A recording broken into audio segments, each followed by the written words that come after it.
Welcome back. As I'm sure some of you have been waiting, I am back from the range with the Genesis Arms Gen 12 AR10 12 gauge conversion. And gotta say, this thing was loads of fun. Ran it through our shotgun What's for Dinner with a variety of light birdshot loads. Also, of course, gave it some buck and some slug. And I'll let you see how it performed. I had a ton of fun with this thing, especially using the Double Star lower, which has an incredible trigger in it from their 10B. I did not put the brake on the end of it because, well, it just wasn't necessary. Between this reduced reciprocating mass and the way the whole thing functions in an AR10 buffer and spring already being in the lower, it really wasn't bad at all. I had a lot of fun with it. I'm going to roll in that footage and let you guys take a look while I finish wiping this thing down.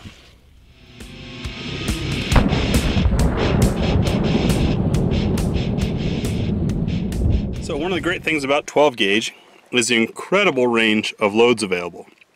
The challenge with semi-autos is they can be sensitive to the energy generated. So we're going to start off our What's for Dinner, which has quite a variety.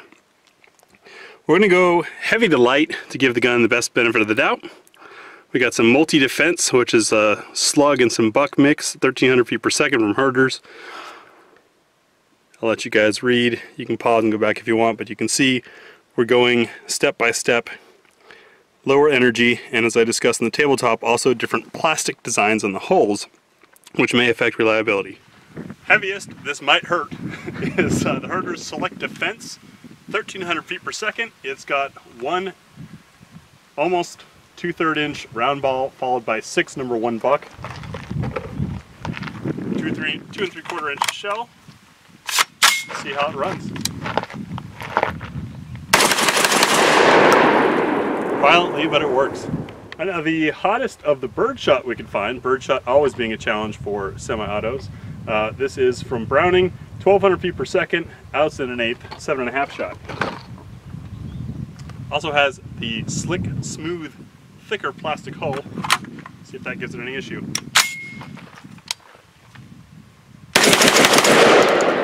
Nope. Slightly lighter, 1200 feet per second, number 8 shot, shooting dynamics by Fiocchi.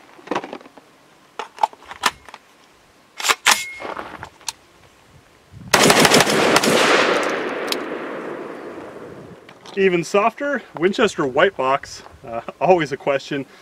2 3/4 inch, 1 ounce, 7.5 shot at 1180 feet per second. So we got less weight, moving slightly slower, very low brass. Not at all what this was designed for, but let's see if it can take it. Going also in budget birdshot, very, very low brass. Estate Super Sport Competition. This is going 1145 feet per second, ounce and an eighth worth of shot, so a little more weight, but slow.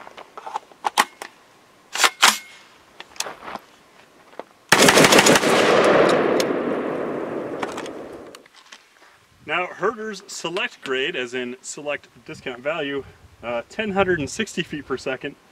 7.5 shot, only 1 ounce, so less weight, less speed, low brass, ribbed holes, a challenge.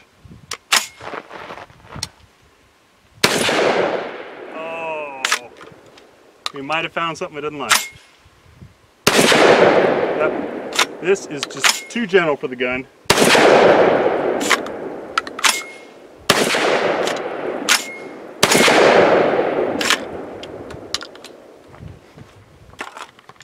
Now, unknown velocity, some old NSI field and target loads. These, I bought a case of them years ago for my Vepr, which ended up not liking them because of the holes and not enough energy. See if the Genesis upper will do it.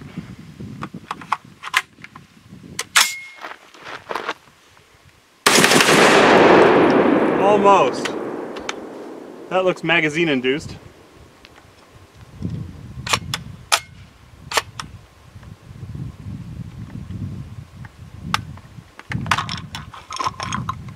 that was a magazine failure. Oh, one failure to extract. Let's get that last run done. And it did not extract.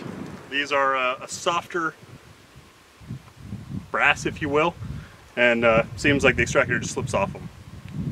Now we're going to pattern from about 15 yards. Got an EOTech on here using 3 shots of double-aught buck. I'm going to go nice and slow so we can see where the rounds tend to hit if we don't just obliterate that torso.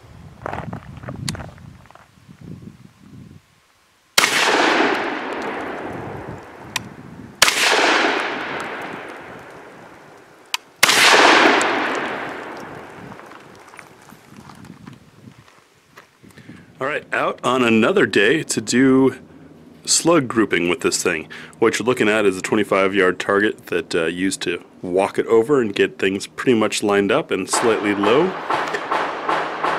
Next we'll move out to 50 yards, and to run through this we've got a couple different loads.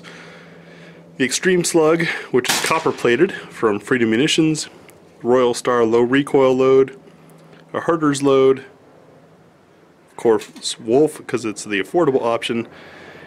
Got the gun set up in the Caldwell Stinger rest with just an EOTech on there, non-magnified optic. Gonna run 5 shots of each, and we'll see how this thing runs with slugs out at 50 yards. One small disclaimer, unfortunately the Caldwell target camera that I normally use is out of service, so I'll just give you the groups after each load. So here's our 50-yard results using the Freedom Munitions Extreme Slug. This guy was 1,540 feet per second. Not too bad, probably more shooter error than anything, as to be expected, but you know, that's plenty accurate for me. With Oregon being Oregon, got some rain.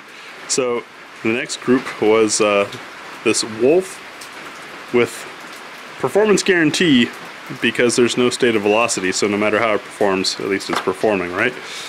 Anyways, because it's raining, I'm going to walk the camera out zoom-wise, and we can see how we did there. Pretty darn good with one flyer. Actually, impressive grouping, in my opinion, for a budget load. Next run will be with these Herders, and I wanted to point out that they actually have some attempt at an aerodynamic shape. This is another budget load, however I noticed the shape is not uniform shot to shot. So here's our Herders, 1,400 feet per second. It's had a nice slick hull body to it. And with the group there you can see pretty darn decent, still low and left, that's probably my error or zeroing, with the 5th shot flying a little wild, but pretty darn good for those first 4. So with the Rio Royal Star low recoil, this is only a 1,200 foot per second load. 0 functionality issues, locked open after the last shot. Grouping decent, not quite as tight. The 3rd shot and 5th shot were the flyers in this case, and probably my fault. The humidity here is fogging up my glasses. And our last group is going to be with some old Winchester Super X 2 3/4. I believe these were 1,600 feet per second. I had them for a 3-gun for making longer shots. Let's see how they do.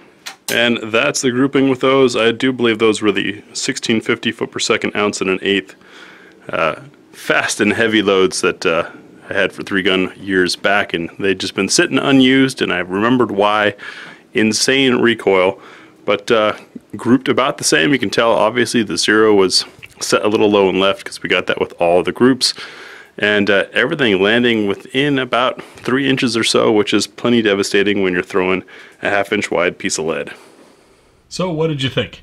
And while you're writing those comments, wanted to show you I installed their recommended beef up kit in here, which made mag insertion easy and ejection. And just for those of you who are wondering, yes, it's still compatible with the AR10 mags, just the same, along with the change in the bolt lock so that the bolt lock open worked. So those 2 quick changes to your lower, which don't take away any of your ability to operate as an AR10 with 308, and you get to run 12 gauge. I love this thing. I see a lot of cool potential application for military or law enforcement to be able to just have another upper on hand, or for those of us that already have an AR-10 that they love and want to run 12 gauge in competition. This gives you the same manual of arms, and you've got a side charger. That's really the only thing that changes, and plenty of reliability, much more than I was expecting in being able to run those light shells. The only shells it didn't run well with don't run them on Vepr 12 either, so no discredit to Genesis for that. Thanks for watching. Let me know your thoughts in the comments below. See you in the next video.